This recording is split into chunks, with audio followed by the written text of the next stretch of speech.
Today we're going to look at a handful of Protoss units in the same way that we looked at Terran units and Zerg units in the past. We've got just a handful of willing targets here for target practice, and we've got a small but by no means comprehensive selection of Protoss units that we're going to discuss just for the sake of flavor so you can kind of see what the feel of Protoss is and how the units work.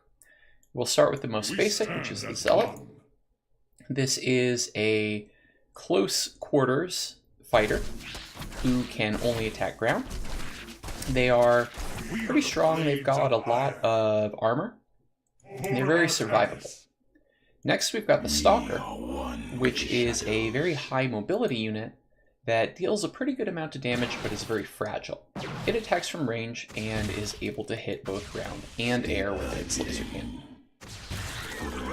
Next, we have the Adept, which is kind of in a sense like a fancy Zealot. They can attack from range, and they have an ability that lets them sort of be in two places at once. So they can send out this little ghost called a Shade, and when the bar finishes, the Adept will teleport to wherever the Shade is. This makes them very good at harassing the opponent, because the opponent has to play this guessing game of where the Adept is going to be. They don't actually have to finish the Shade. They're able to kind of cancel and say, oops, never mind, fooled you.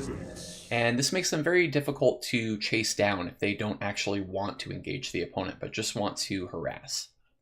Next, we've got the Immortal, which is a very strong unit that deals lots of damage to highly armored targets, has a very slow rate of fire, and is incredibly survivable, thus the name.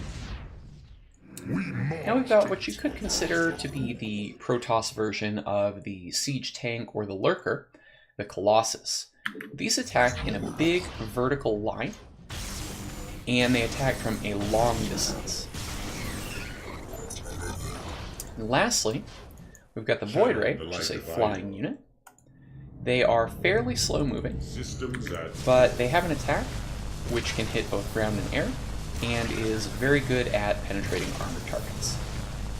So you get the feel here, lots of very advanced high technology, lots of units with cool special abilities to fool the opponent and keep them guessing, to keep them off their game. This is really kind of the core essence of what it is to play the Protoss army.